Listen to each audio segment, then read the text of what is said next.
Hi, thank you for joining me. Today we'll be talking about the craft of bartending. Now, when you go to a restaurant or a bar and order a cocktail if you're of age, do you really put that much thought into what you're ordering other than the type of alcohol it contains? The answer is probably not, and I myself wouldn't have either until I became a bartender myself. Although I don't really like to consume alcohol, I do like to taste test my drinks to make sure that everything is working out and it's palatable for the guest and everyone else. I like to make drinks that not only people who enjoy sweet drinks will like, but people who enjoy stiff drinks will like as well. And I think that's part of cocktail making that makes it so exciting and so fun and so creative. There's such a history behind it, and few people really know that much about it. And a lot of bartenders are starting to come forward and edify others on how these drinks came about or how they were made, and they're bringing back cocktail recipes that were been used since the early 1900s or late 1800s, and it's a pretty amazing thing. Jerry Thomas, he was a man, a Connecticut native. He wrote a cocktail recipe book in 1862, and it was actually the first book that ever contained cocktail recipes. And in 1869, a British man named William Harrington wrote a book containing cocktail recipes called Cooling Cups and Dainty Drinks.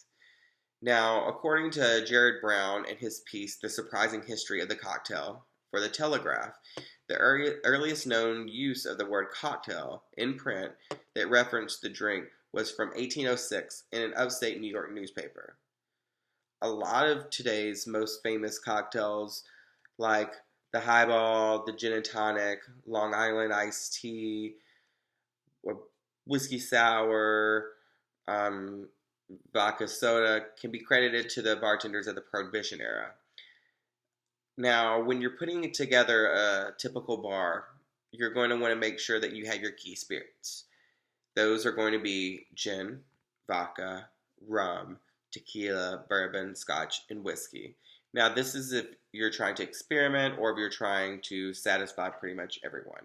It's really something I like to do and experiment with because you can always come up with creations that you would never think that you liked before just because you played around with some of the flavor profiles of bourbon, for instance. I used to hate it. Now, it's probably the only spirit that I really actually like to sip and enjoy. And my favorite cocktail is actually a Boulevardier. And the cocktail recipe is actually right here in front of you. You have an ounce of bullet bourbon, an ounce of sweet vermouth, and then an ounce of Campari, which is an Italian bitters. And then you garnish with an orange peel and stir until nice and chill because you don't want to shake a bourbon drink or a whiskey drink or a scotch drink. Stir it. It ruins the flavor profile when you completely melt all the ice and you can't taste the bourbon or scotch or whiskey anymore.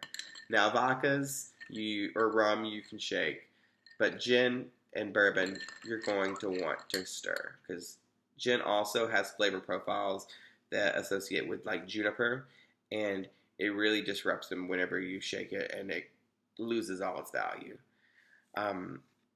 That's another thing that's really important to know is the characteristics of the spirit that you're working with, and knowing how to bring those characteristics or profiles forward and making them shine or making the undercurrent tones step up and stand out over the other things that you might taste already. Like, for instance, whenever I used to taste bourbon, I used to have this really oaky flavor. But once I mixed it with Campari and sweet vermouth and the orange, I got a nice, refreshing, summery drink. It didn't taste at all like oak, and actually can turn my opinion about bourbon around. So it's something that's really important to know is how to work with the spirit that you're consuming, or not necessarily consuming, but mixing. And